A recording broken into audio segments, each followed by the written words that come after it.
Ang pag-ibig ay kusang dumarating, pero kailangan mo pa ring hanapin dahil baka hindi mo alam, nandyan lang pala sa paligid at hindi mo nabibigyan ng pansin. Ang mundo ay isang araw malaking playground. Dito tayo sinusubok para tumibay. Pero wag mong susubukin ang mga taong nagpapakatotoo dahil baka masaktan ka kapag bumalik sa'yo. Kagaya ni Jonathan, dahil sa kanyang hindi magandang karanasan, nawala na siya ng tiwala sa mga tao. Nang dumating ang kanyang pag-ibig, sinubok niya na parang ginto. Pero sa huli, siya pa rin ang talo. Sinubok niya ang taong totoo kaya doble ang sakit na balik nito. Tunghayan natin ang kwento ng buhay ni Jonathan at matuto rin tayo mula sa kanyang pagkakamali. Alamin kung paano siyang bumangon kasama ang mga taong tila gintong idinarang sa apoy para lalong maging dalisay. Uy tol, jowa mo? Mukhang miss na miss ka na. Pinuntahan ka na talaga dito sa trabaho. Siniko ni RJ si Jonathan nang makita nito ang dalagang si Casey. Ha? Nasaan? Seryoso? Tanong ni Jonathan sa kaibigan. Break time nila sa trabaho kaya nakaupo sila sa gilid ng kalsada habang nagmemeryenda. Kaagad namang napatingin si Jonathan nang inginuso ng kaibigan ng kasintahan niyang patawid sa kalsada. Umayo siya ng tindig nang makita ang kasintahan. Sinalubong niya ito ng tingin hanggang sa makalapit sa kanila. Pagkalapit ng dalaga ay bumati ito sa kanila. Hi boys, saktong dating ko. Break time niyo sa trabaho. Ay naku, wag naman kayong masyadong ganyan sa akin. Pinagdidikdikan niyo talagang kailangan ko na rin maghanap ng jojowain eh. Bakit kailangan mo pampuntahan si Jonathan dito sa trabaho, Casey? Pwede mo namang i-chat o i-text para magkita na lang kayo pagkatapos ng trabaho ah. Pabirong sabi ni RJ sa dalaga habang nagkakamot pa ng ulo. Napangiti naman at bahagyang napayuko si Casey dahil medyo nahiya sa sinabi ng binata. Pasensya ka na RJ, maganap ka na kasi ng GF mo nang hindi ka naiinggit sa kaibigan mo. Alam mo Casey, naghahanap naman ako eh. Nga lang kasi mga pihika ng mga babae. Ayaw na nila ng gwapong lalaki na kagaya ko. Ang gusto nila yung endangered looks kasi kapag gwapo raw pinag-aagawan. Ayaw nila kasi nakaka-stress. Pabiro na namang sagot ng binata. Sabi? Natatawang sabi ni Casey. Kilala na niya ang kaibigan ng nobyo bilang palabirong tao, kaya hindi mahirap pakisamahan. Oo, kaya nga para sana hindi na ako mahirapan pa. Baka naman may kapatid ka pang babae o kaya pinsan. Kahit malayong kamag-anak, pwede na rin. Basta nasa lahi nyo pa rin ha. Ayoko nang lumayo pa ng lahi.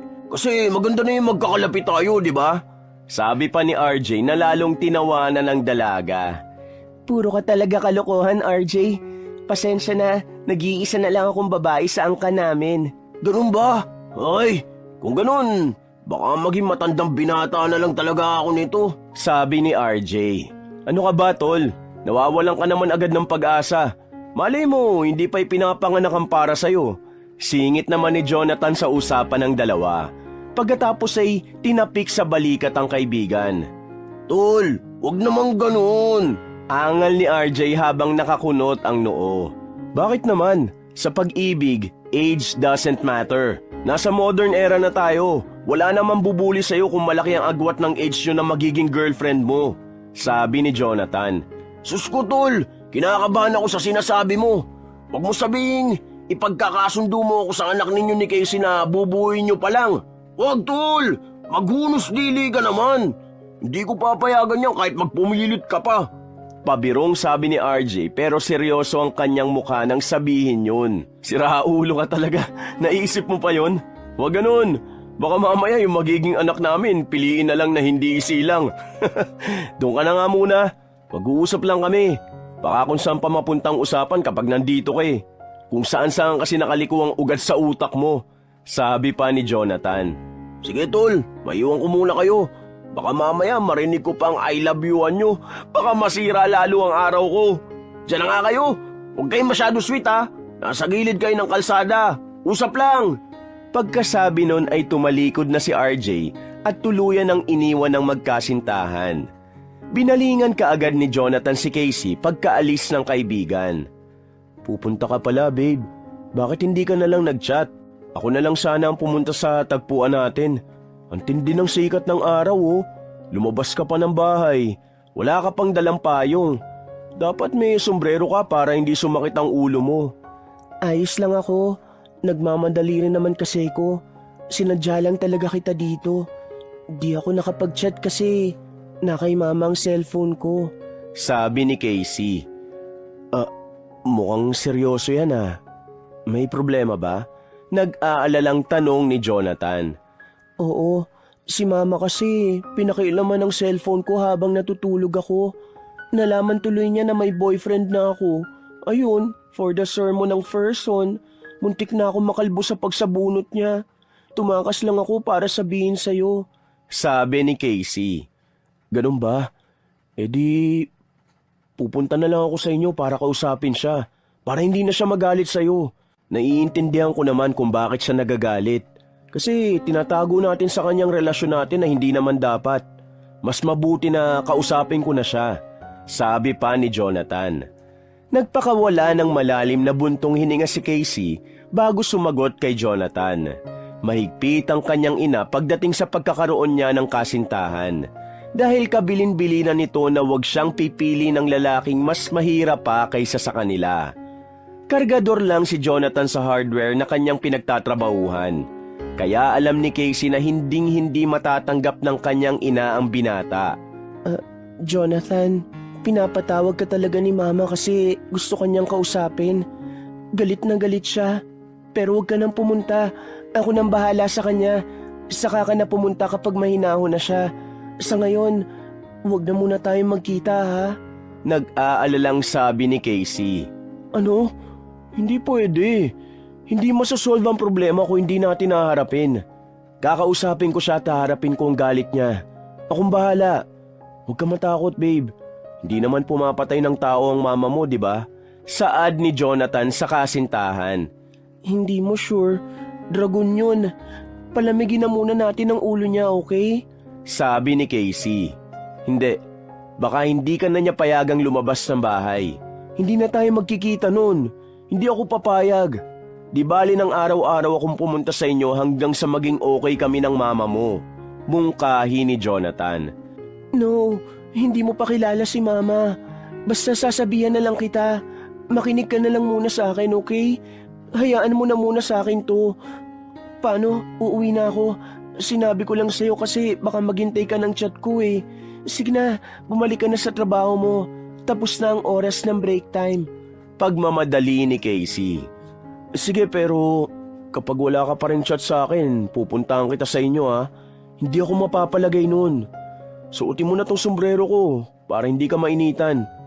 Teka, ihatid na kaya kita?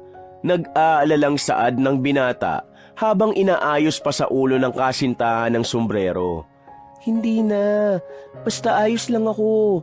Huwag ka mag-alala. Sige, uuwi na ako. Balik ka na sa work.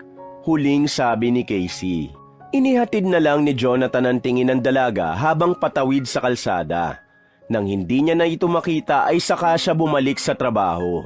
Kaagad naman siyang nilapitan ng kaibigan dahil sa itsura niyang hindi na maipinta. Oh, ano nangyari? Bakit naman parang nilukot na perang papel yung mukha mo? Nag-away kayo no? Bago pa sumagot si Jonathan ay sinundan uli ni RJ ang sinabi niya kaya hindi na nakasingit ang binata. Sabi ko na eh, di talaga magandang ideya magjowa. Iba-iba kasi talaga ang mood ng mga babae. Kanina lang okay siyang kausap, tapos nung kayong dalawa na lang, inaway ka na? Bakit ka naman niya awayin?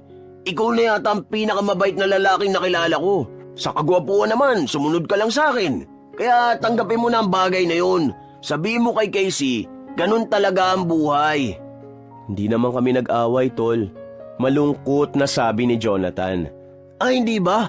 Tinanguan ni Jonathan ang tanong ng kaibigan, kaya nakumbinsi naman ito. O yun naman pala eh. Bakit ganyan ang mukha mo? Mukha kang puto na kinulang sa baking powder.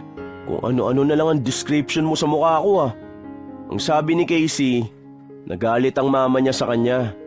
Mukhang nag-away sila eh. Malungkot na sabi ni Jonathan. Di tama nga ako, may nag-away nga. Bakit daw?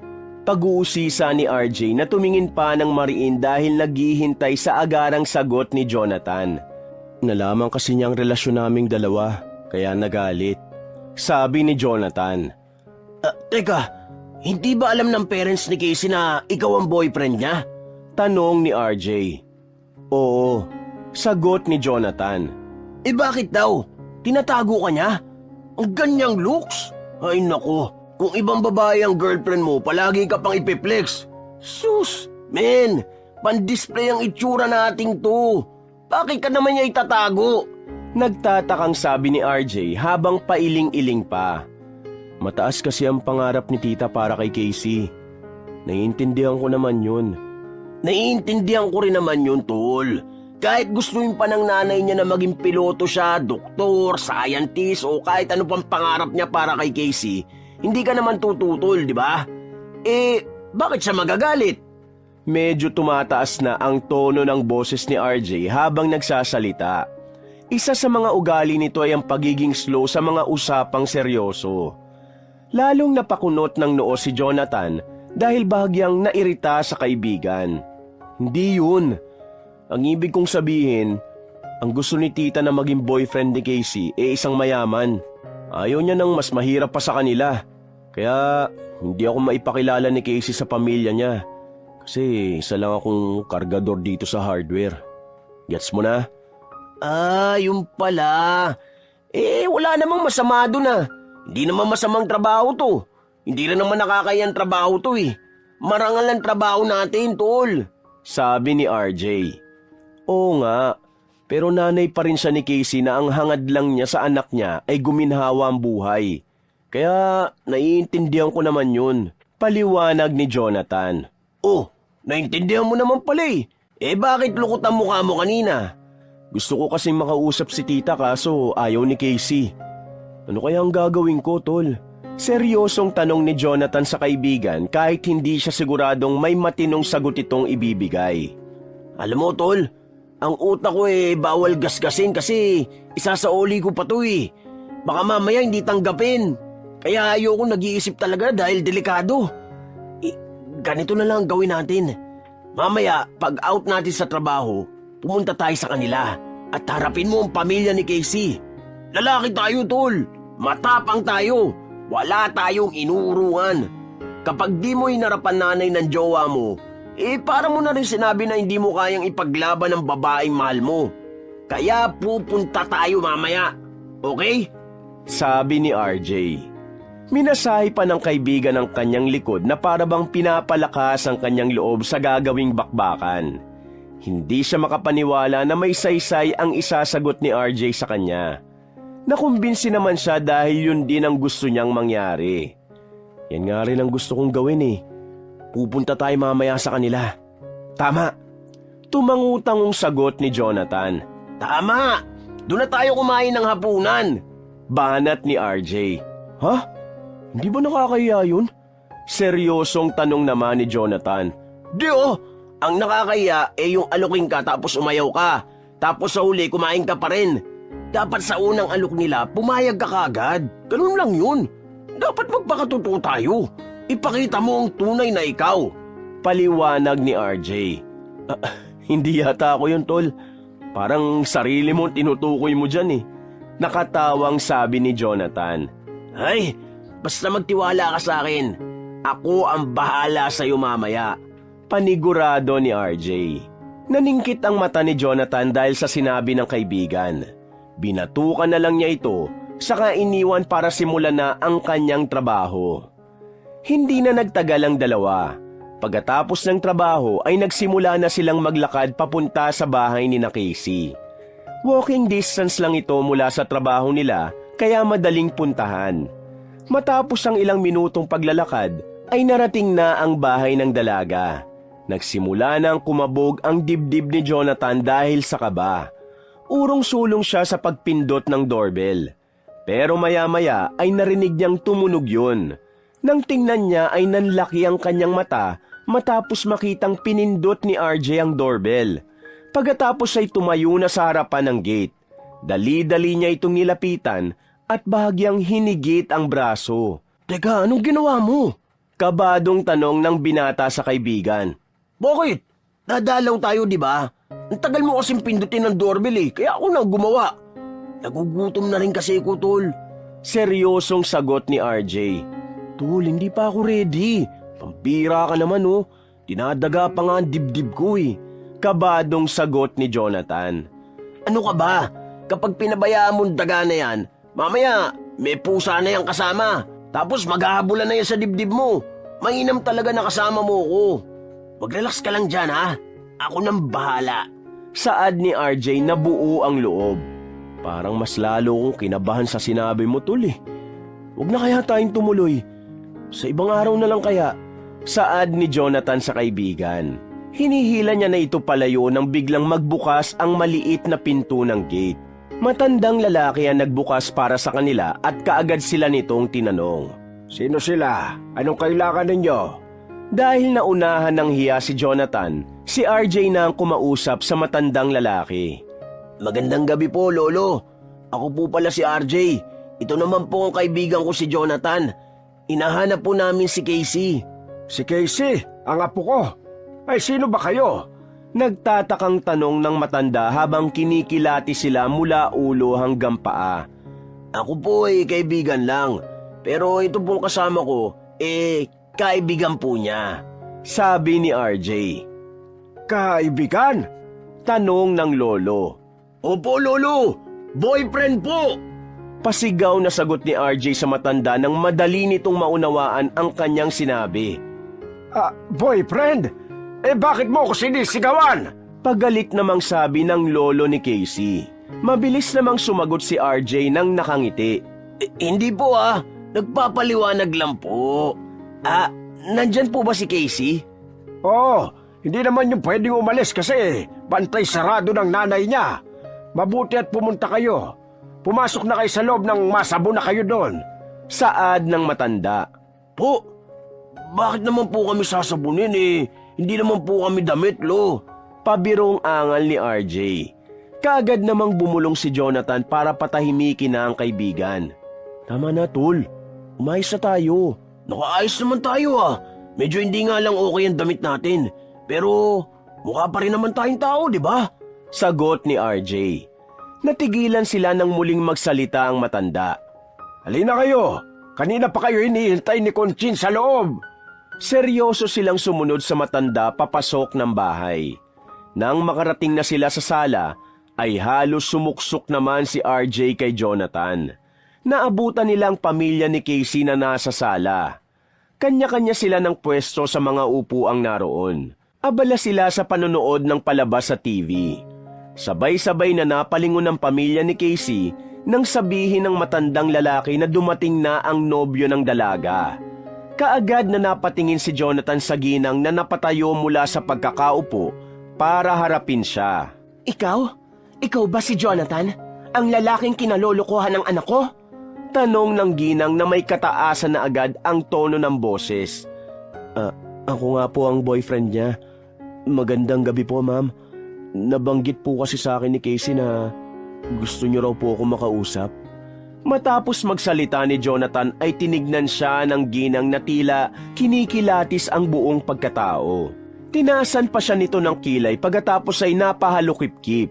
Halina kayong dalawa. Maupo muna kayo sa sopa nang makapag-usap ng masinsinan. Magtitimpla ko ng kape dahil mukhang mahaba-habang usapan ang magaganap. Saad ng matandang lalaki. Paalis na siya sa sala nang pigilan ng anak. Papa, huwag ka na mag-abala dahil hindi naman sila magtatagal. Hindi na rin nila kailangan maupo sa sofa. Madudumihan ng upuan. Sapat nang makita ko siya ng personal. Ikaw lalaki, makakauwi ka na sa inyo. Mula ngayon, tapos na ang relasyon nyo ng anak ko. Mariing sabi ng ginang kay Jonathan. Nabigla naman si RJ sa sinabi ng babae, kaya bigla siyang sumabat. Mawalang galang na po, madam. Kadarating lang po namin tapos pinapaalis nyo na kami agad. Mali po yun. Ang mga Pilipino ay mahusay tumanggap ng bisita. Tama po si Lolo. Mahaba-habang usapan po ang magaganap. Sige na po, Lolo. Pwede na po kayo magtimpla ng kape at maglabas na rin po kayo ng tinapay sa kapalaman. At sino ka naman? Nagdala pa talaga ng bubwit ang isang to? Makakaalis na kayo! Giit ng ina ni Casey. Dahil nagkakaroon na ng tensyon sa pagitan nila, nag-alisa na ang mga anak ng ginang sa sala. Maya-maya ay lumabas naman ng silid si Casey at gulat na gulat ang dalaga nang makita si Jonathan na nasa bahay na nila. Jonathan, anong ginagawa mo dito? Sinabi ko na sa'yo na huwag kang pupunta, di ba? Nag-aalalang sabi ni Casey.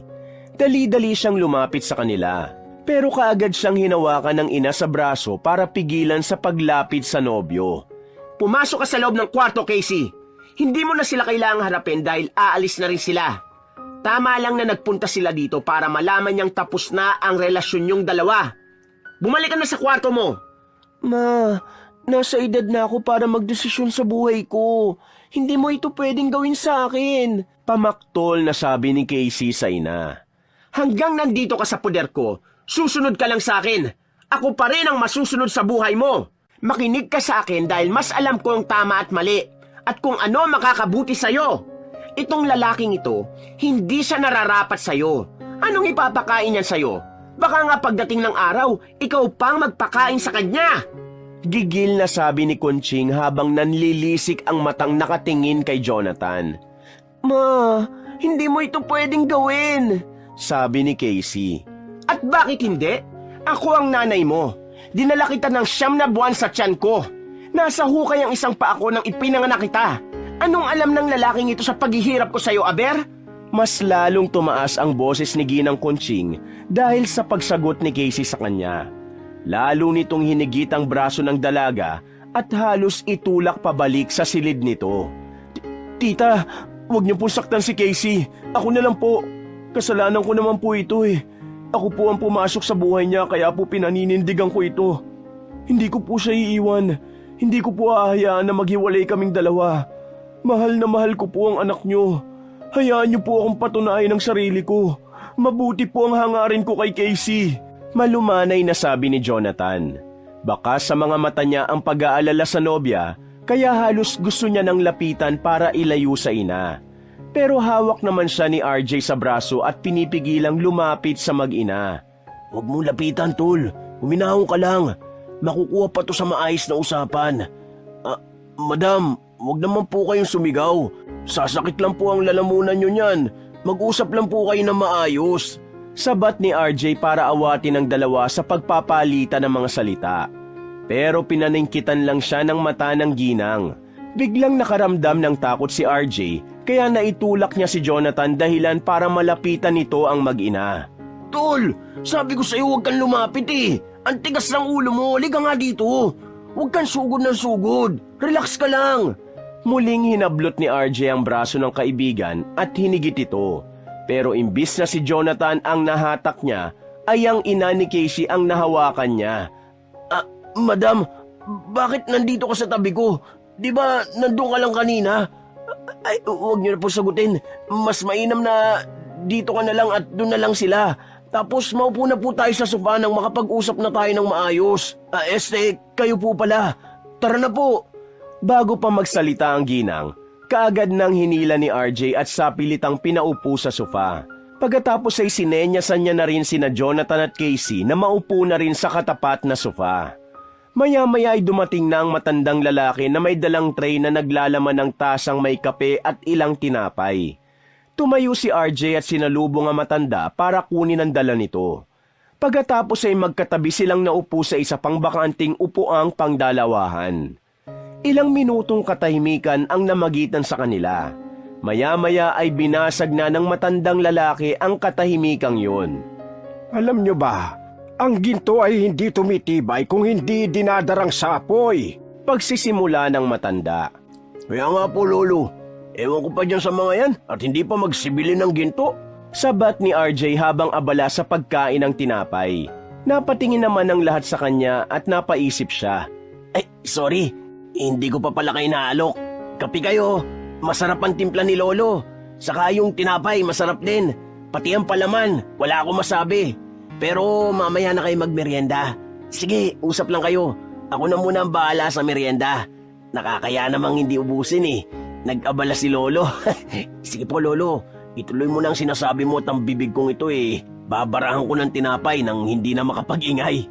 Pagkasabi nun ay kaagad ngang isinubo ni RJ ng buo ang isang tinapay. Nagpatuloy naman ang matandang lalaki sa kanyang pagsasalita. Katulad ng ginto, ang relasyon ay nagpapatibay din ng mga pagsubok.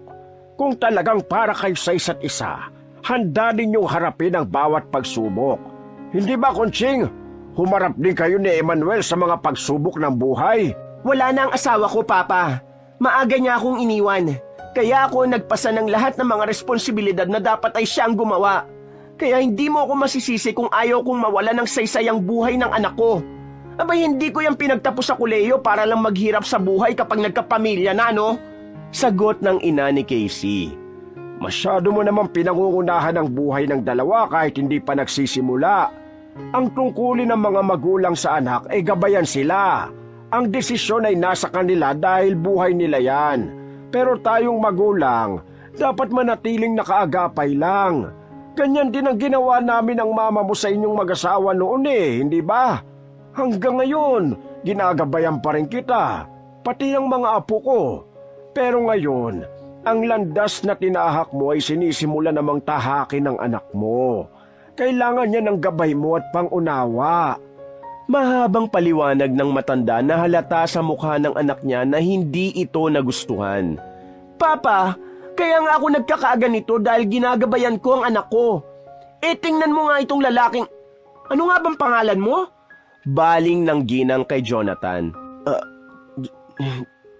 Jonathan po.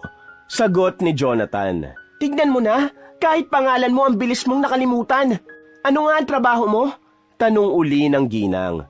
Magalang namang sumagot si Jonathan. Sa hardware po, dyan sa malapit. Hindi pa natatapos ni Jonathan ang sinasabi, ay nagsalita na uli ang ina ng kanyang nobya. Kargador, hindi ba? Kargador lang sa isang hardware. Sabihin mo nga, magkano ang sahod ng trabahong yan?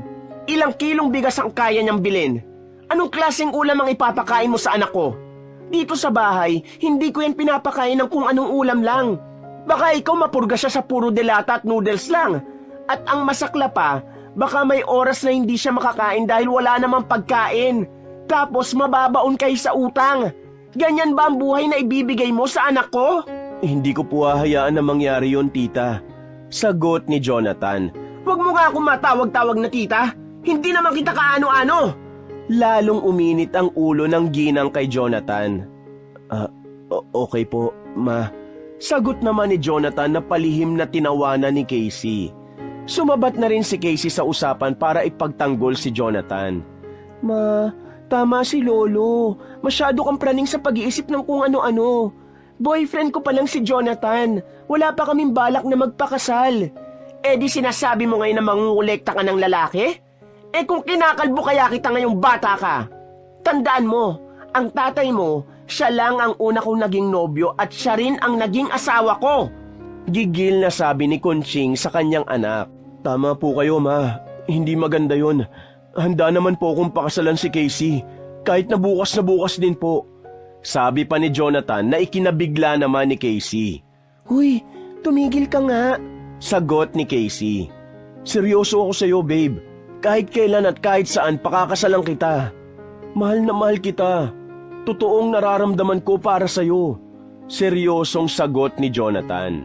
Pero masyado pang maaga, Jonathan. Tumigil ka nga. Pagsaway ni Casey. Siniko siya ni Casey sa tagiliran kaya napatahimik na lang siya. Okay, sabihin mo lang kung kailan mo gusto. Palagi naman akong ready. Kasal? Ang lakas ng loob mong magsabi ng kasal. Ang liit-liit nga ng sahod mo. Inis namang sabi ng ginang. Hindi mo kayang bumuo ng pamilya. Hindi mo kayang buhatin ang anak ko. Buwisit na sabi ni Kunching. Buhatin? Naku, mali po kayo, madam. Sabat naman ni RJ nang marinig ang sinabi ng babae. Batak po sa trabaho ang kaibigan kong yan. Kargador po yan. Mabibigat ang binubuhat niya sa hardware. Tignan niyo po yung muscles niya, buong buo. Bilog na bilog. Parang babad sa gym. Sus, walang sinabi ang kapayatan ni Casey. Isang kamay lang ang kailangan ng utol kong yan sa pagbubuhat kay Casey. Hinulang ka pa sa kape, ano? Tanong ng matandang lalaki kay RJ dahil masyadong malayo ang sagot nito sa usapan. Ay, hindi po, Lo. Yung tinapay po ang kulang. Seryoso namang sagot ni RJ sa matanda. Bumili ka na lang sa panaderya. Sagot ni Lolo. Ilang minutong usapan pang naganap at pagkatapos ay pinauwi na ng matandang lalaki sina Jonathan at RJ dahil gabi na. Ramdam naman ni Jonathan na iniiwas lang siya ng matanda sa panenermon pa ng ina ni Casey. Habang naglalakad silang magkaibigan pa uwi ng bahay, napatanong si RJ. Ano sa tingin mo, Tol? Anong kalalabasan ng usapan nyo? Ayos naman. Simpleng tugon ni Jonathan sa kaibigan. Paanong ayos? Tinalakan ka ng tinalakan ng nanay ni Casey. Bang klase ang babaeng yun, no? Akalain mo yun? Hindi man lang tayo niyaya na doon na maghapunan. Banat pa ni RJ. Pambihira, pagkain pa rin ang iniisip mo. Di ka ba nabusog sa tinapay? Ang dami mong nakain ah. Medyo inis na sabi ni Jonathan. Nabusog din naman. Kaya mo na nga yan sila, Tol. Ganyan talaga sa simula. Pero pasasambat matatanggap ka rin nila. Wala naman silang magagawa eh. Kung talagang nagmamahalan kayo ng totoo ni Casey, hindi nila kayo mapaghihiwalay. Paliwanag ni RJ. Napatingin si Jonathan sa kaibigan dahil may laman din ang sinabi nito. Hindi siya makapaniwalang nakapagsalita ito ng ganon. Mukhang nagasgas mo ang utak mo ah. Nakapag-isip ka na maayos ngayon. Dapat pala sa'yo eh. Nagkakape at nagtitinapay. Tama ka. Kaya dapat madalas tayong pumunta doon sa kanila. Pero, kaya mo pa bang harapin ang ina ng girlfriend mo? Tanong ni RJ. Ang totoo, nagustuhan ko ang pamilyang yon. Prinsipyo ang pinaiiral nila. Naiintindihan ko ang bawat punto nila. Pero dapat ko pa silang kilalanin ng gusto. Kaya tama ka. Dapat ngang bumalik tayo doon. Nakangiting sabi ni Jonathan. Hala, huwag mo na ngayon. Naantok na ako eh. Sa ibang araw na lang. Saka baka ipagtabuyan na tayo ng nanay ni Casey. Kagagaling lang natin dun eh. Saad ni RJ na tinawanan naman ni Jonathan. Loko-loko ka talaga. Di ko naman sinabi ngayon. Sa susunod na araw pa. Paliwanag ni Jonathan. Mainam na yung malinaw. O paano? Maghiwalay na tayo ng daan ha? Doon ang bahay mo, baka mamaya sumama ka pa sa akin sa bahay. Umuwi ka na ha? Maaga pa ang pasok natin bukas. Bahagyang itinulak ni Jonathan ang kaibigan sa direksyong papunta sa bahay nila. Di mo pa nga ako sinasama sa bahay nyo ah. Sagot ni RJ. Sa susunod na lang. Sige na, umuwi ka na. Pagpipilit ni Jonathan. O na, di mo na ako kailangan itulak. Salamat nga pala kanina, Tol ah. Wala yun, para yun lang eh. Dumiretso ka na rin na uwi ah, baka kung saan ka pa duman. Hindi na lumingon si RJ. Diretso na itong naglakad dahil nakaramdam na rin ng pagod at antok. Nang makalayo na ang kaibigan, saka naman nilapitan ni Jonathan ang magarang kotse na nakaparada sa gilid ng kalsada na tila kanina pa siya hinihintay. Pagkalapit ay kaagad niyang binuksan ang pinto ng sasakyan. Sumakay siya at sinipat pa ang driver pagkaupo niya sa backseat. Aba, mukhang nakauwi na si Dad. Sabi niya sa babaeng driver. Kaagad namang sumagot ang babae na kanina pa siya hinihintay ng kanyang ama. Sige, diretso mo na sa bahay. Gusto ko rin siya makausap. Utos niya kay Lucille. Pinaandar na ng babae ang sasakyan at binagtas nila ang daan pa uwi sa mansyon.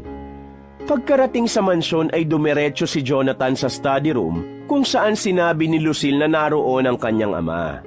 Naabutan niya itong nakaupo at nagbabasa ng libro. Hindi siya tinignan ng kanyang ama dahil tutok pa rin ang atensyon nito sa libro.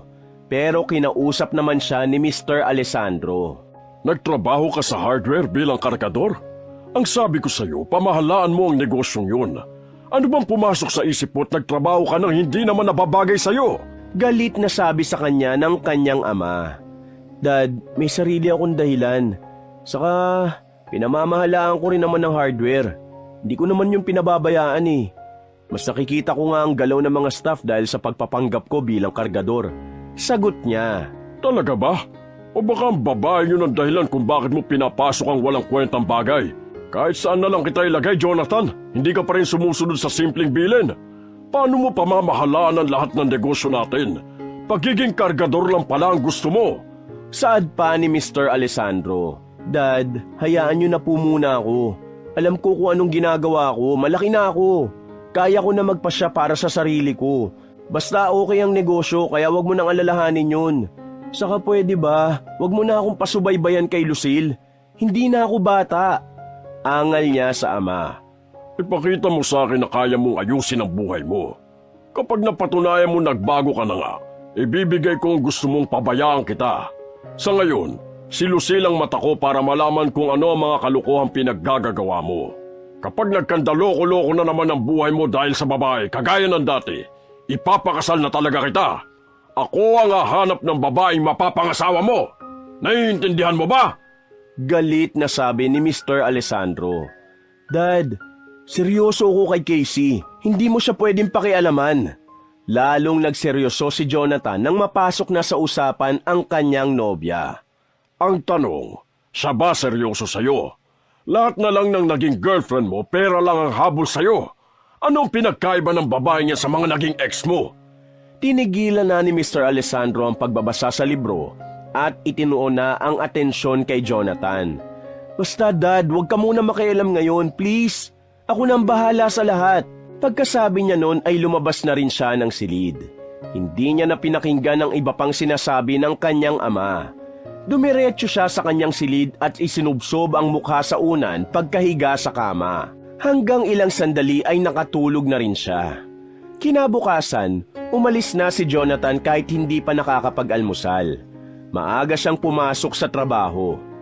Oras ng break time nang makita niya ang lolo ni Casey na nakapila sa hardware para bumili.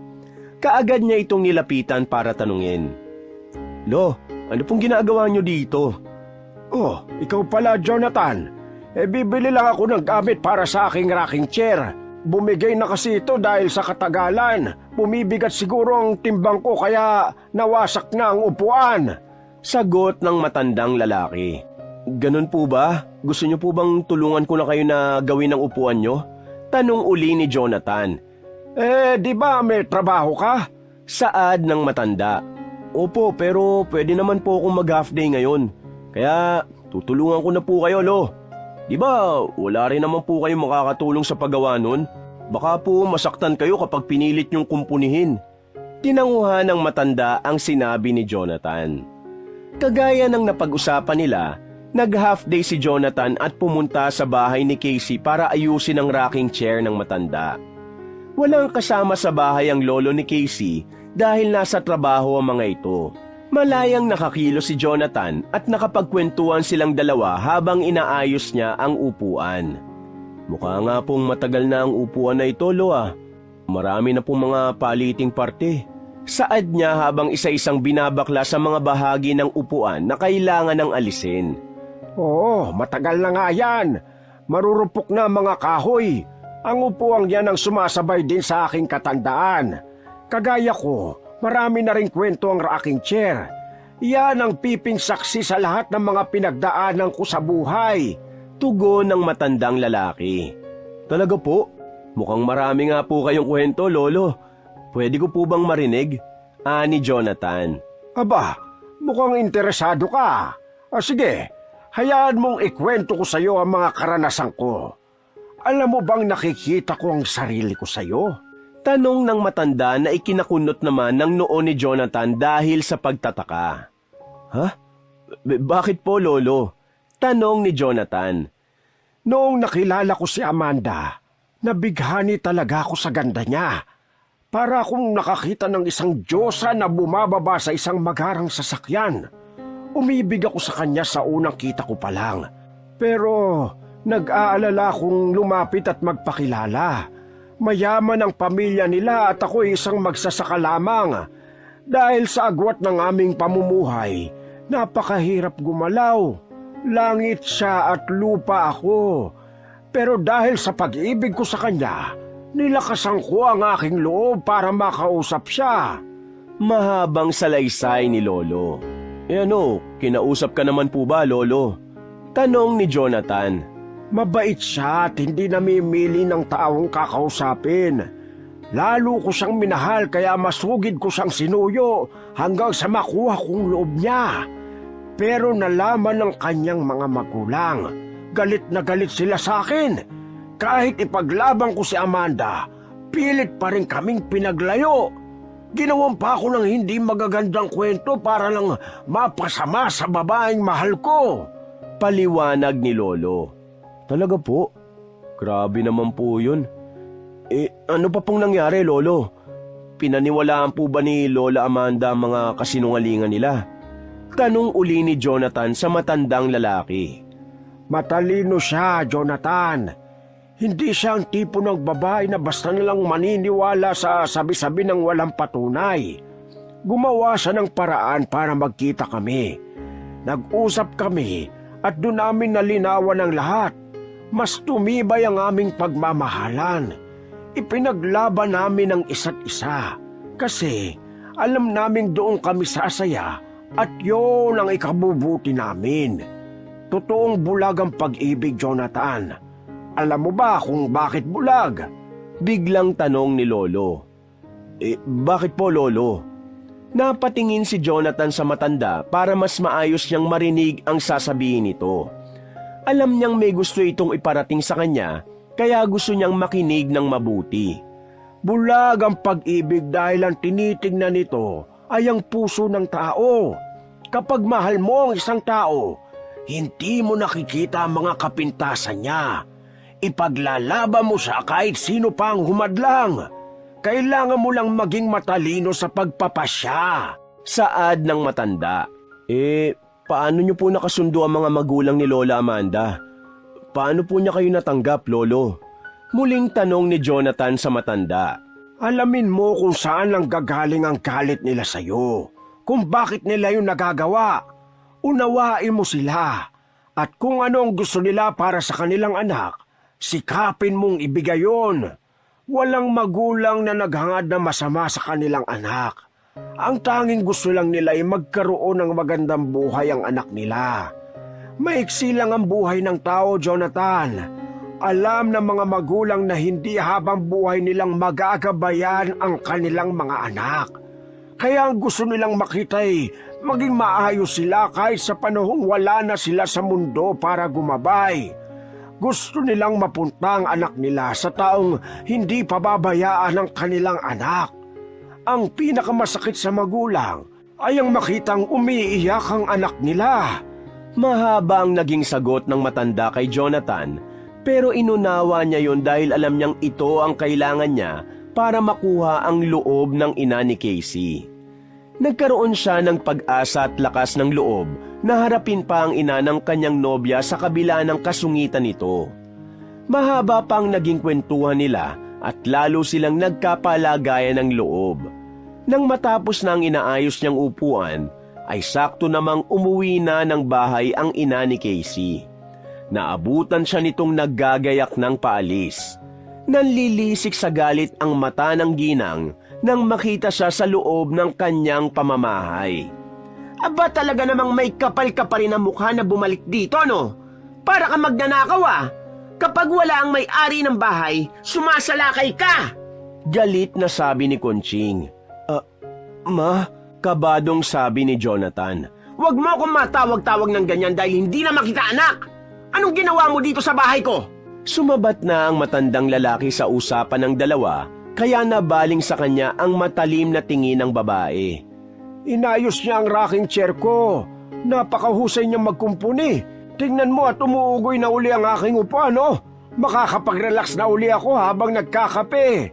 Nagpauto ka naman sa kanya, Papa. Wala siyang ipinagkaiba sa mga naging kasintahan ng apo mo. Papapaniwalain sa matatamis sa salita, paaasahin, tapos sa huli lolokohin. Kinukuha lang niya ang loob mo tapos sa huli ang apo mo ang masasaktan. Nakita mo na kung paanong umiyak ang batang yon? Ilang iyak pa ba ang gagawin niya para matuto siya? Inis na sabi ni Conching. Hindi ko po sasaktan ng anak niyo. Pangako po yan, sabi naman ni Jonathan. Lalong tumaas ang kilay ng ginang nang tumingin sa kanya. O sige, sabihin na nga nating may mabuti kang puso. Yan bang pagmamahal mo ay sapat na para mabigyan ng magandang buhay ang anak ko? Abay ni 5 duling yata ay hindi mo kayang mag-ipon sa bangko. Sa tingin mo ipapayag akong magdildil ng asin ng anak ko sa piling mo? Ang kapal na mukha mong pumasok sa isang relasyon na wala namang plano sa kinabukasan. Ako ang ina ni Casey. Ako ang magpapasya kung sino ang makakasama niya sa buhay. Kaya ikaw lalaki, wala ka nang aasahan pa. Umalis ka na dito! Ipinagtulakan ng ginang si Jonathan papunta sa pintuan. Panay ang sigaw nito habang pilit na pinalalabas ang binata. Sa ayaw at sa gusto mo, tapos na kayo ng anak ko! Ipapadala ko siya sa probinsya o kahit sa ibang bansa para lang mailayo sa hampas lupang kagaya mo! Lumayas ka sa pamamahay ko! Layas! Ang kapal na mukha mong tumuntong dito! Alis! Wala nang nagawa si Jonathan nang ipagtulakan siya ng ginang palabas ng bahay. Nang makalabas na siya ay agad nitong isinara ang gate at pinakawalan pa ang mga aso. Pinagkakahulan siya ng mga ito kaya nakahatak ng atensyon sa mga kapitbahay. Nakayuko na lang niyang iniwan ang lugar. Habang naglalakad, nasalubong niya ang kasintahang si Casey na pauwi na galing sa trabaho. Jonathan, galing ka sa bahay? Bungad nitong tanong sa kanya. Oo. Tipid namang sagot ng binata. Kumunot agad ang noo ng dalaga na nagpapakitang nainis ito sa ginawa ng binata. Sabi ko naman sa'yo, di ba, huwag ka munang pupunta sa bahay. Sa itsura mong yan, nakatikim ka na naman kay mama. Ang kulit mo rin kasi. Dapat sinasabi mo sa akin kung pupunta ka at dapat nandun din ako sa bahay. Para naman na ipagtatanggol kita kahit paano. Anong ginawa sa'yo ni mama? Wala, ayos lang ako. Pumunta lang ako kasi tinulungan ko si Lolo na gawin ang rocking chair niya. Sagot ni Jonathan. Hinawakan niya ang braso ng nobya sa kamarahang hinila. Magkape muna tayo. Mamaya ka na umuwi, pwede ba? Sige. Mukhang mahaba-habang usapan yan ah. Sagot naman ni Casey pagkatapos ay sumama na sa nobyo. Pumunta sila sa malapit na cafe at doon nag-usap. Seryoso ang mukha ni Jonathan na napansin naman agad ng kanyang nobya. Ilang malalim na buntong hininga ang ginawa ng binata at pagkatapos nun ay nagtanong na si Casey sa kanya. Ano ngang ginawa sa'yo ni mama? Panimula ni Casey. Alam ko naman na may pinanggagalingan ng galit niya. Ang sabi niya, ipapadala ka niya sa probinsya o kaya sa abroad. Balak niya tayong paghiwalayin. Seryosong sagot ni Jonathan. Tinawanan agad ni Casey ang sinabi niyang yon bago nagsalita. Natakot ka naman. Ano ka ba? Galit lang yun si mama kaya niya nasasabi yun. Pero sa tingin mo papayag ako sa gusto niya? Matanda na ako, Jonathan. Kaya ko nang ipaglaban kung anong gusto ko. Huwag mo na yung intindihin. Ganun ba talaga siya ka-materialistic? Tanong ni Jonathan. Oo, kasi mula nang mamatay si Papa dahil sa aksidente, wala nang kinapitan si Mama kundi ang sarili niya. Kaya ayaw niyang maranasan namin ang hirap sa buhay na kagaya ng naranasan niya. Actually, sa akin lang siya ganyan kasi nag-iisa akong babae. Yung mga kapatid ko, palibhasa mga lalaki, ayaw naman niyang mag-girlfriend sila ng mas mapera para sa amin. Di mo nga maintindihan utak ni Mama eh. Mahabang litanya ni Casey. Bakit daw ganun? Muling tanong ni Jonathan sa kasintahan. Kasi daw kapag ang babae ang mas may pera, magiging under daw ang asawa. Ayaw ni Mama na maging under ng asawa ang mga kapatid kong lalaki. Kaya ganun. Pero hayaan mo na si Mama. Darating ang araw matatanggap ka rin niya. Basta wag mo lang siyang sukuan, okay? Sabi ni Casey habang sinisipat pa ang mukha ni Jonathan kung naging maayos na ang pakiramdam nito. Siyempre, di naman talaga ako pwedeng sumuko. Ang mahalaga sa akin, ikaw. Nakita ko naman na hindi ka kagaya ng mama mo. Hindi kayo magkaugali. At masaya na ako dun. Nakangiting sagot ni Jonathan. Hindi talaga. Ayoko nang mag-boyfriend ng mayaman. Yung mga ex ko may pera ang mga yun. Madali nilang napapayag si Mama kasi mayaman sila. Kaso mga manloloko. Kapag may pera, madaling makabingwit ng babae at kayang paikutin ng tao. Ekis na sa akin ng mga ganong tao. Kaya mabuti na lang talaga. Kargador ka lang. Alam ko namang masikap ka at masipag. Sapat na yun. Nasamid si Jonathan sa sinabi ng nobya kaya nag-alala ito. Oh, Ayos ka lang? Oo, matanong ko lang. Paano kung mayaman pala ako? E di makikipaghiwalay ka na sa akin? Seryosong tanong ni Jonathan. Baka, kaya mabuti na lang at hindi ka mayaman. Sagot ni Casey. Napayuko na si Jonathan at nagsimula ng pawisan ng butil-butil matapos yung marinig sa kasintahan. Lalong gumulo ang isip niya. Nag-alala rin siya na kapag nalaman na ng kanyang nobya ang katotohanang hindi talaga siya kargador sa hardware kagaya ng inaakala nito, ay baka nga tuluyan siyang hiwalayan. Pagkatapos nilang magkape ay inihatid na niya ang nobya sa bahay nito. Pagkatapos ay umuwi na rin siya. Nakahiga siya sa malambot na kama at nag-iisip ng malalim. Napahilamo siya ng mukha gamit ang palad sa pag-iisip dahil sa kakasubok niya sa nobya at sa pamilya nito ay lalong gumugulo ang sitwasyon. Ilang linggo ang lumipas at tinawagan siya ng nobya para sabihing na ospital ang lolo nito. Dali-dali siyang pumunta sa ospital para kumustahin ang lagay ng matanda. Oh, ano nangyari kay lolo? Nag-aalala niyang tanong. Nadulas sa banyo. Napilay daw ang kaliwang binti tapos nagkaroon ng dugo sa utak dahil sa pagkakabagok ng ulo. Kailangan daw niyang maoperahan agad, sabi ng doktor.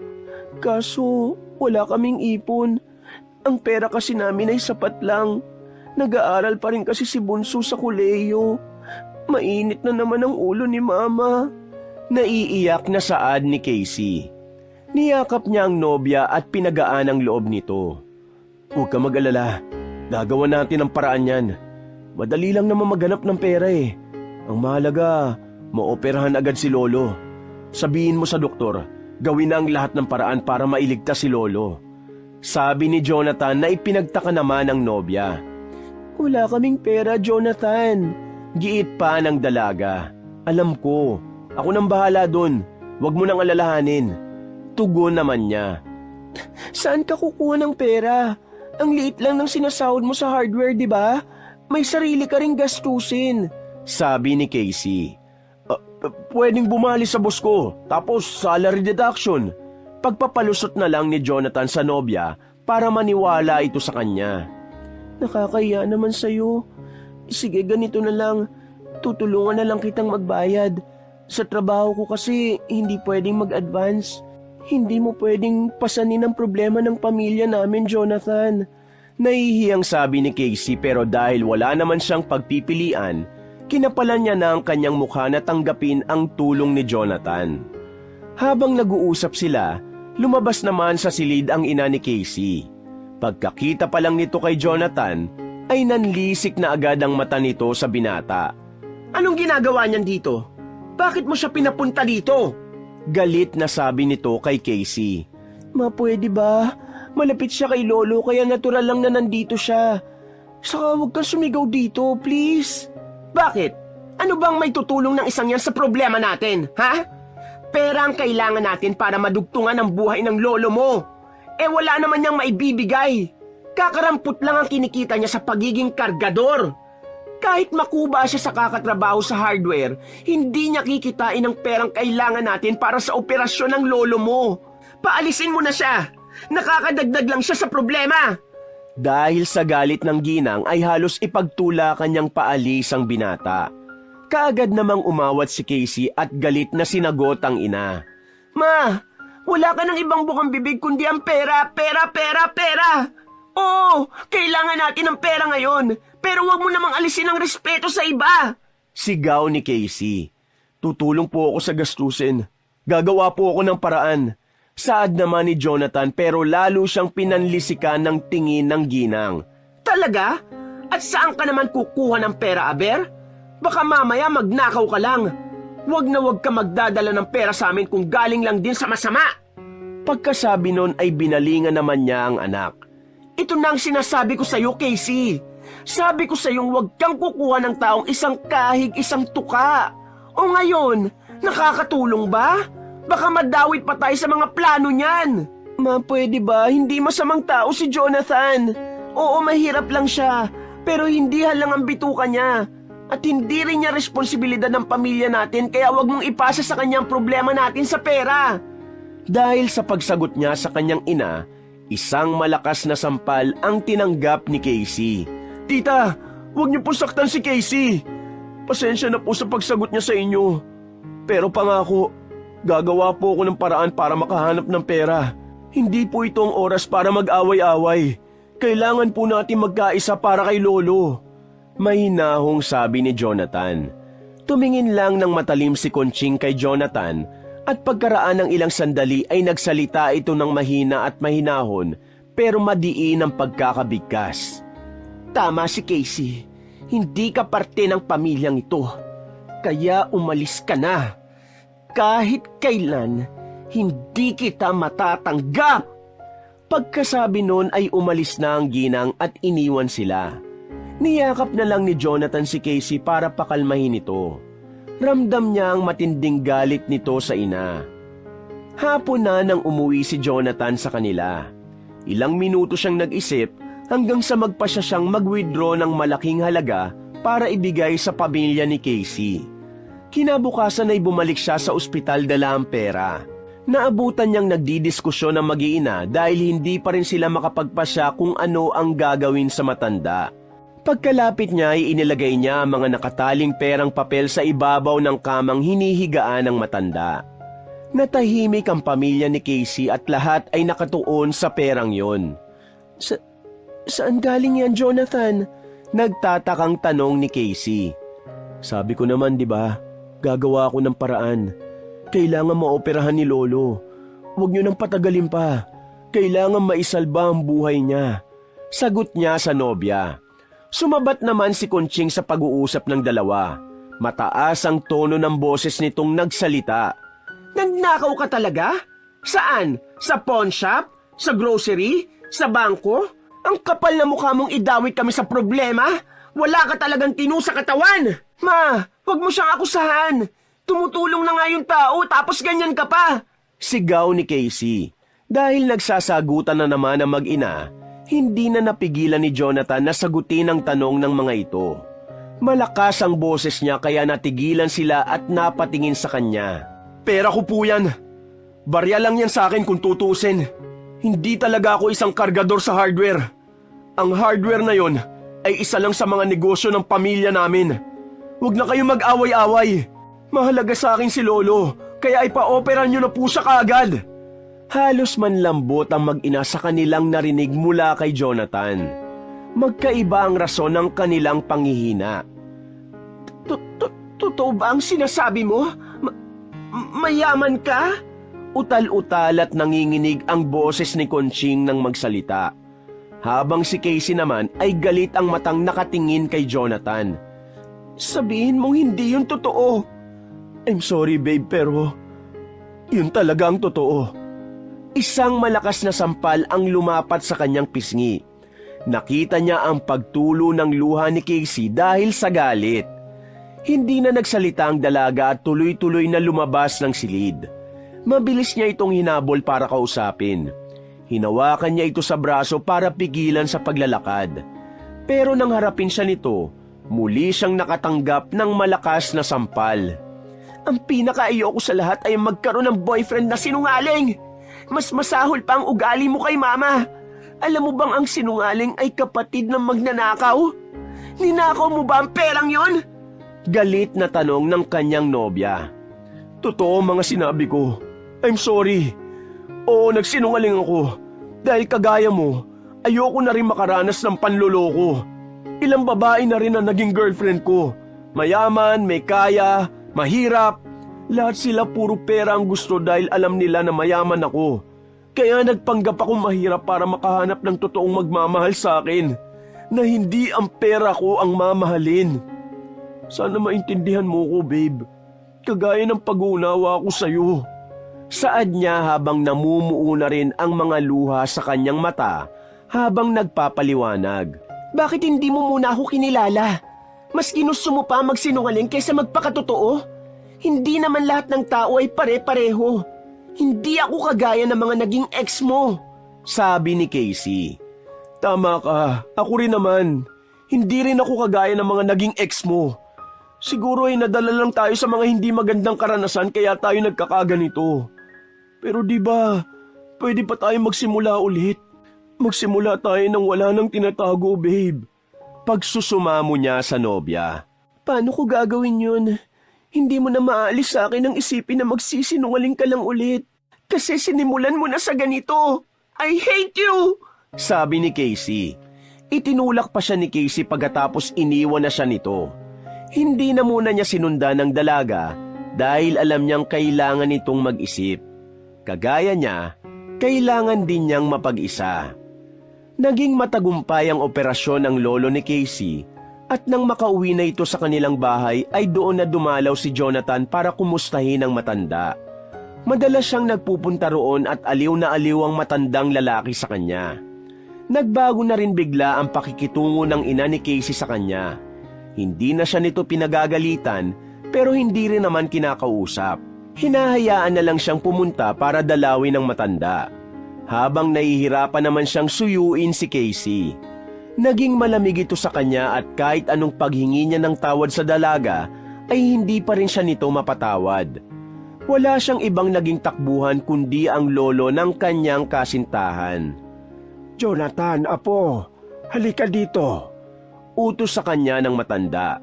Tinapik-tapik pa nito ang hawakan ng kanyang upuang tumba-tumba para palapitin ang binata. Bakit po, lolo? May kailangan po ba kayo? Tanong niya. Maupo ka rito sa aking tabi. Meron akong sasabihin sa'yo. Saad nito. Kinuha niya ang upuan sa gilid at inilapit sa matanda. Pagkatapos ay naupo siya roon at nakinig sa sasabihin nito. Ano po yun, lolo? Tanong ni Jonathan. Alam mo ba mga babae, napakahirap talagang suyuin yan. Pero natural lang yun. Kasi kung madali lang silang pamuin, palagi silang maluloko. Kailangan nila yun para protektahan ang kanilang sarili. Kasi ang mga babae, palaging puso ang ginagamit. Lamang na lamang ang emosyon sa kanila. Pero alam mo, kahit ganyan sila, hindi talaga yan manhid. Hindi sila mahirap kausapin. Palagi nilang itinatanggi ang sarili para sa kapakanan ng iba. Kaya tayong mga lalaki, kailangan natin protektahan ang kanilang puso. Kasi yun ang kalakasan nila. Pero yun din ang kanilang kahinaan. Paliwanag ni lolo. Ano pong ibig niyo sabihin, lolo? Naguguluhang tanong ni Jonathan. Kapag ipinakita mong nagtsatsaga ka at hindi mo siya sinusukuan, lalambot din ang puso niya. Alam kong mahal na mahal ka ng apo ko. Hindi ka nun matitiis. Pero siyempre, kagaya nating mga lalaki, meron din silang pride. May ego rin sila. Hindi yan sila magpapakumbaba kasi sanay silang sinusuyo. Kapag sumuko ka, ikaw ang talo dyan. Paliwanag pa ni lolo. Pero lolo, ilang beses ko na nga pong kinakausap si Casey pero parang hangin lang ako sa kanya eh. Baka po talagang ayaw na niya.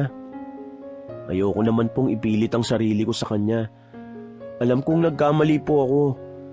Pero sana bigyan niya ako ng isa pang pagkakataon.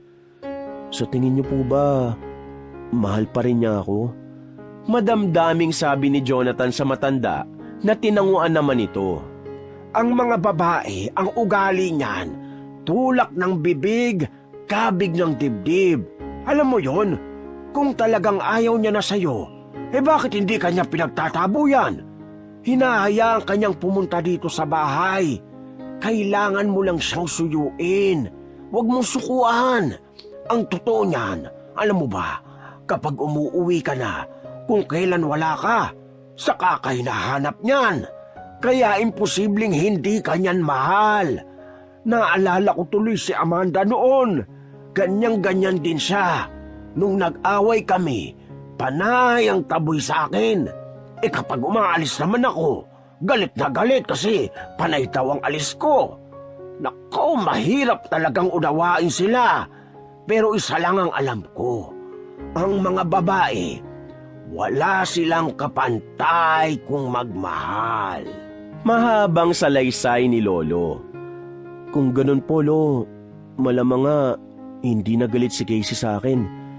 Baka lang, nahihiya lang siyang sabihin na hindi na siya galit. Nakangiting sabi ni Jonathan. Nagtawa na ng dalawa matapos nilang mapag-usapan ang ugali ng mga babae. Gabi na nang umuwi si Jonathan. Kagaya ng dati, nagpaalam siya kay Casey at tangulang ang isinagot nito.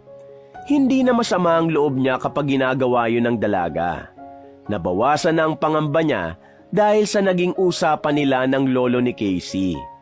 Ilang araw ang lumipas at naging abala siya sa kanilang negosyo. Nagkaroon ng problema sa isang branch ng kanilang hardware na nasa ibang panig ng bansa. Pinapunta siya doon ng kanyang ama para asikasuhin ito. Dahil sa problema, hindi niya na nagawang magpaalam sa kanyang nobya. May katagalan din bago siya nakabalik sa kanila. Laking gulat pa niya nang umuwi. Minamaneho niya ang magarang kotse at bago pa makalapit sa malaking gate ng kanilang bahay, nakita niyang nakatayo sa gilid si Casey kasama ang kaibigan niyang si RJ. Dali-dali siyang bumaba sa sasakyan pagkahinto niya at nilapitan ang dalawa. Tol, pasensya na ha. Wala na akong nagawa eh. Ilang araw nang nangungulit sa akin ng jowa mo. Inaalam niya kung saan ka nakatira talaga. Kasi nakailang balik na rin siya sa apartment mo kaso wala ka dun, ilang araw na. Ako ang kinukulit kaya sinamahan ko na dito. Pasensya na ha, di rin kita makontak eh. Mahabang paliwanag ni RJ kahit hindi pa nagtatanong si Jonathan. Ayos lang, salamat. Nakangiting sabi ni Jonathan. Saan ka ba nagpunta? Ayaw maniwala ni Casey na wala akong alam kung nasan ka eh. Ikaw na nga magsabi sa kanya, tol. Dugtong pa ni RJ. Sige, ako nang bahala. Salamat uli. Sige na, iwanan mo na kami. Ako na ang kakausap sa kanya. Utos niya sa kaibigan. Tumango naman si RJ at iniwan na sila para makapag-usap. Hindi pa naibubuka ni Jonathan ang kanyang bibig, ay sinampal na agad siya ni Casey. Ganun lang yun? Gigil na sabi ni Casey. Anong ganun lang yun? Babe, wala pa akong sinasabi pero nananampal ka na. Mukhang na-exercise mo mabuti ang kamay mo habang wala ako. Pagbibiro niya. Bigla kang darating sa buhay ko tapos bigla ka ring aalis? Ni wala kang paalam? Hindi kita makontak? Sana sinabi mong tapos na tayo talaga para hindi ako nagmukhang tanga na nag-aalala sa'yo. Nagsimula ng mangilid ang mga luha ni Casey habang kinakausap siya. Nag-alala ka? Totoo? Tanong pa ni Jonathan at hindi niya mapigilang mapangiti. Natatawa ka pa? Nananadya ka ba? Ngayon mo sabihin sa akin na ayaw mo na. Dapat bago ka umalis ng walang paalam, sinabi mo muna na tapos na ang lahat sa atin. Kung saan-saan kita hinanap, tapos parang wala kang pakialam. Anong akala mo sa akin? Wala ka talagang pakialam sa nararamdaman ko ah. Galit na sabi ni Casey. Sorry babe, biglaan kasi. Nagkaroon ng problema ang business namin sa province kaya kailangan kong ayusin. Sa dami ng iniisip ko, hindi ko na nagawang tumawag. Pinilit ko kasing matapos agad para makabalik ako sa'yo. Paliwanag niya. Sinong niloloko mo? Hindi ako kagaya ng dati, Jonathan. Pare-pareho lang kayo. Mga manggagamit, mga mapanakit. Naiiyak na sabi ni Casey. No, you're wrong. Makinig ka sa akin. Di ba nga sabi mo, iba ka sa mga nakilala ko dati? Kaya naniwala ako sa'yo. Ako ganun din naman. Iba rin ako sa mga nakilala mo noon. Huwag nating itulad ang sarili natin sa mga taong niloko lang tayo. Bigyan natin ang sarili natin ng chance na makilala ang isa't isa at maging masaya. Yun lang naman ang gusto natin, di ba? Ang maging masaya. Ayaw mo na ba? Ha? Sa tanong niyang yon, hindi na sumagot si Casey. Tuluyan ang tumulo ang kanyang mga luha. Pinahid naman yun ni Jonathan sa kaniyakap ang nobya. Hindi na tumanggi si Casey at niyakap ding pabalik ang binata at sa kanya inilapat ang muka sa matipunong dibdib ni Jonathan. Sa ganong sitwasyon, nagkaayos sila. Sinamantala na rin ni Jonathan ang pagkakataong yun para ipakilala ang nobya sa kanyang ama. Bakit ba ngayon pa? Pwede namang sa ibang araw na lang. Nakakayang itsura ko, ni hindi man lang ako nakapag-ayos. Kasalanan mo talaga to. Angal ni Casey sa kanya. Kahit ano pang itsura mo, maganda ka pa rin. Kaya wag mo nang alalahanin yan. Excited din si Dad na makilala ka, sabi ni Jonathan. Dinala niya si Casey sa loob ng mansyon. Pagkapasok ay nakita nila si Mr. Alessandrong nakaupo sa mahabang sofa sa sala habang nanonood ng palabas sa TV. Pagkatawag ni Jonathan sa ama ay kaagad itong napalingon. Dad, nakabalik na po ako. Naayos ko na ang gulo sa branch natin sa province. Bungad ni Jonathan. Mabuti naman. Simpleng tugon ni Mr. Alessandro. Dad, si Casey nga po pala. Casey, siya ang dad ko. Mahinang sabi ni Jonathan. Hello po. Nahihiyang bati ni Casey sa ama ni Jonathan. Mabuti naman at dinala mo na siya dito. Akala ko itatago mo na lang siya. Hindi dapat itinatago ang ganyang kagandang babae. Nandito na rin lang kayong dalawa. Dito na kayo maghapunan ng may kasabay naman ako. Mahirap kumain na nag-iisa, ha? Halika kayo sa kusina. Sakto at nagpaluto ako ng standing rib roast na paborito mo. Doon tayo magkwentuhan sa kusina, ha? Saad ng lalaki at nauna nang lumakad papunta sa kusina. Mahaba ang naging kwentuhan nila habang kumakain. Nawala ang pagkailang ni Casey sa ama ni Jonathan dahil hindi ito mahirap pakisamahan. Halos maikwento na rin ito ang mga kapilyuhan ni Jonathan kaya napuno ng tawanan ng kusina habang sila ay kumakain. Pagkatapos nilang maghapunan, inihatid na ni Jonathan si Casey sa kanila. Nasa tapat na sila ng gate at halos hindi maiangat ni Jonathan ang kanyang paa papasok sa loob ng bahay. Nag-aalangan pa rin siya sa ina ng kasintahan. Oh, bakit natigilan ka? Tanong ni Casey. Sa tingin mo ba, kulang pa tong mga pinamili kong pasalubong? Bumili pa kaya tayo? Matutuwa kaya ang mama mo? Nag-aalangang tanong ni Jonathan. Ano ka ba? Mula nung mangyari ang operasyon ni Lolo, nagbago na si Mama. Ano pa bang masasabi niya ngayon? Nakuha na niya ang gusto niya, di ba? Sabi naman ni Casey. Mas ipinagtaka yun ni Jonathan kaya napatanong siya uli. Bakit? Ano ba yon? Baka mamaya hindi na niya magustuhan ng mga pasalubong ko kasi nakuha na pala niya ang gusto niya.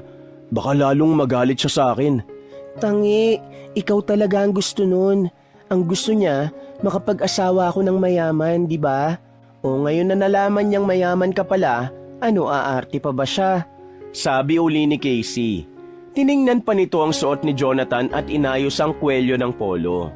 Tingnan mo nga, ibang-iba na ang suot mo ngayon kaysa dati.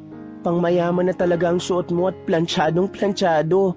Napakagwapo mo sa itsura mo ngayon. Ako nga itong nag-aalangan, baka hindi ko matapatan ang kagwapuhan mong yan. Ano ka ba? Kaya nga ako nagsuot ng ganito kasi para pantayan ang ganda mo eh. Ang ganda mo kaya? Balik namang papuri ni Jonathan sa nobya. Inismira naman siya ni Casey sa kainaya ng pumasok sa kanilang bahay. Hinila pa nito ang kanyang braso hanggang sa makapasok sila sa loob. Unang bumati sa kanila ang matandang lalaki. Oh, nandyan na pala sila. Saan mo nakita si Jonathan na po? Mukhang natagalan ka sa paghahanap pa. Sabi ng lolo. Opo, Lo. Natagalan nga po ako. Kaya nga po, tatalian ko na para hindi na po makalayo pa. Pagbibiro ni Casey. Oh, halika. Pumasok kayo at maupo dito sa sofa. Ano ba yung mga bit-bit nyo? Napakarami naman yata. Tanong pa ng matanda matapos makita ang mga bit-bit ni Jonathan. Lolo, mga pasalubong ko po ito sa inyo. Galing po kasi ako sa Cebu, kaya namili ako ng mga pasalubong po. Tignan nyo. Ibinida ni Jonathan ang mga dala niya. Isa-isa niyang iniabot sa lolo ni Casey at pati na sa mga kapatid. Tuwang-tuwa ang mga ito sa pasalubong. Ang huling paper bag na natira ay para sa ina ni Casey. Nag-aalangan siyang iabot ito, pero dahil sa senyas ni Casey at ng kanyang lolo, nagkaroon siya ng lakas ng loob na kausapin na ang ginang. May pasalubong din po ako sa inyo. Sana po magustuhan niyo ito. Sabi niya habang iniaabot ang paper bag na naglalaman ng damit. Sa tingin ko po ay bagay na bagay ito sa inyo. May katagalan bago kinuha ng ginang ang paper bag. Tinignan niya muna ang laman nito bago nagsalita. Jonathan, lilinawin ko lang ha. Opo. Ang mga nasabi ko dati ay hindi mo naman dapat seryosohin. Dapat maintindihan mong ginawa ko lang yun para sa kapakanan ng anak ko. Pero hindi ibig sabihin nun na minamaliit kita. Gusto ko lang makita ang pagsusumikap mo sa buhay. Pero ngayong nalaman ko na mayaman ka naman pala, hindi rin ako natuwa. Po? Baka isipin mo na dahil sa kayamanan mo kaya kita tatanggapin sa pamilyang to ha. Pinapayagan na kitang maging boyfriend ng anak ko kasi nung nawala ka, naglulupas sa yan. Mugtong-mugto ang mata dahil sa kakaiyak. Mas mahalaga sa akin ang aking anak. Kaya papayag na ako sa relasyon yung dalawa. Naiintindihan mo ba? Dahil sa sinabi ng ginang, biglang umangal si Casey. Ma, ano ba naman yan? Sinabi mo pa yung talaga? Pwede namang mag-explain lang eh. Bakit? Totoo naman ah. Mali ba ako? Tanungin mo nga ang lolo mo at mga kapatid mo kung hindi mo ginawa yon. Dagdag pa ng ina. Bakit kasi kailangan pang sabihin? Pwede ka naman mag-sorry na lang sa kaartihan mo eh. Gigil na sabi ni Casey. Nagtawanan na lang ang mga kapatid ni Casey at pati na rin ang lolo niya dahil sa asara ng mag-ina. Napayuko na lang si Jonathan para itago ang hindi niya mapigilang pagtawa nang malaman ang naging reaksyon ni Casey sa mga sandaling nawala siya. Doon niya napatunayang mahal nga siya talaga nito, kagaya ng sinabi ng kanyang lolo. Bago umuwi si Jonathan ay kinausap pa siya uli ng matandang lalaki. Isang seryosong usapan na naman ang kanilang ginawa. Isa naman yun sa mga gusto ni Jonathan sa matanda. Gustong-gusto talaga niya ang makipag-usap sa mga kagaya ni Lolo dahil marami siyang natututunan. Oh, di ba? Sabi ko na sa'yo eh. Ang mga babae ay sala sa lamig, sala sa init. Para silang babasaging baso. Hindi mo pwedeng lagyan ng malamig na tubig kapag nabilad sa init ng araw. Tiyak na mababasag. Kaya dapat silang ingatan at pahalagahan. Sila talaga ang tunay na kayamanan. Pagbibida ni Lolo. Tama po kayo, Lolo. Ang mali ko lang talaga dati, isang side lang ang tinitingnan ko. Kung ano lang ang gusto ko makita. Puro laging pagkakamali ng iba. Hindi ko nakikita ang kabutihan nilang taglay. Namulat po ako dahil sa mga payo niyo sa akin. Marami po akong natutunan sa inyo, Lolo. Saad niya sa matanda nang initian naman ito. Ako rin naman. Marami din akong natutunan. Ang pamilya ko marami din ang natutunan sa'yo. Nagbago sila dahil ipinamulat mo sa kanila na hindi pera ang mahalaga dito sa mundo. Mas makapangyarihan pa rin ang pagmamahal at pagpapatawad. Salaysay ni Lolo. Opo, Lolo, tama po kayo. Kahit po marami kaming pera, hindi pa rin kumpleto ang buhay ko. Kasi wala naman akong minamahal. Ngayon po, kumpleto na. Kaya sobrang saya ko talaga. Nakangiting sabi ni Jonathan. Yan naman talaga dapat ang tinitingnan ng tao. Ang mamuhay lang ng simple at masaya. Alam mo, ang buhay ay napakaganda eh. Pero ang tao, tayo talaga nagpapahirap sa ating sarili kung minsan. Sa huli lang natin mauunawaan na ang simpleng buhay pala talaga ang tunay nating kailangan. Masaya ako, sobra, kasi ang pamilya ko ay masaya na. Sigurado akong natutuwa si Amanda. Alam kong nakatingin siya ngayon. Sasabihin na naman niya sa akin, "Good job, Manuel! Nagtagumpay ka na naman sa misyon mo!" Sabi ni Lolo. Palagi po kayong nakatingin sa langit tuwing gabi, Lolo, no? Bakit po? Nagtatakang tanong ni Jonathan sa matanda. Nakikita mo ba ang pinakamaliwanag na bituin na yon? Itinuro ni Lolo Manuel ang bituin kay Jonathan. Opo, ano pong meron dyan? Tanong ni Jonathan. Yan ang bituin ni Amanda. Ang sabi niya sa akin, kapag nakasilip siya sa langit, magliliwanag siya. Para daw malaman ko kung alin siya sa mga bituin na yan. Sa tuwing titingin ako sa langit, nagliliwanag siya kasi alam niyang hinahanap ko siya. Kapag ako'y nawala, ganun din ang gagawin ko. Sa tuwing titingin kayo sa langit, Dalawa na kaming nagliliwanag na bituin. Alam niyong pinagmamasdan namin kayo mula sa itaas. Nakangiti at marahang sinabi ni Lolo. Magsasalita pa sana si Lolo Manuel nang dumating si Casey. Lo, gabing-gabi na po, tara na po't matulog. Saka uuwi na po si Jonathan. Oo, Apo, inaantok na rin naman ako. Jonathan? Tawag ni Lolo Manuel bago tumayo sa kanyang rocking chair. Po, Mag-iingat ka sa pag-uwi ha. Mag-iingat ka palagi. Kasi mula ngayon, mayroon kang pamilyang aalagaan. Kaya dapat ingatan mo ang sarili mo. Palagi. saad ni Lolo Manuel. Opo, Lo. Salamat po. Inalalaya niya ang matanda at inihatid sa kwarto nito. Pagkatapos, nagpaalam na rin siya kay Casey. Pagkalabas niya sa bahay ng nobya, pinagmasdan muna niya ang munting tahanan ng kanyang bagong pamilya. Napangiti siya dahil naisip niya ang habilin ng matanda. Opo, Lo. Ako na po. Mula po ngayon, ako na po mag-aalaga sa kanila. Huwag na po kayong mag-alala. Pagkasabi ay tumingala naman siya sa langit. Nakita niya ang isang bagong sibol na bituin. Nagliliwanag din ito at nahatak nito ang kanyang paningin. Naalala niya ang kanyang ina. Namatay ito dahil sa karamdaman. Ma'am, I'm sorry po kung ngayon lang ako nakatingin sa langit. Hindi ko napapansin na palagi ka palang nakatingin sa akin. Ayos lang po kami ni Dad. Ayos lang din po ako. Nakita niyo po, sila po ang bago kong pamilya. Di ba sabi mo dati, pangarap mong pamilyang malaki. Sabi mo pa, nagsisisi ka dahil hindi mo ako nabigyan ng kapatid. Kaya wala akong kalaro o kaaway.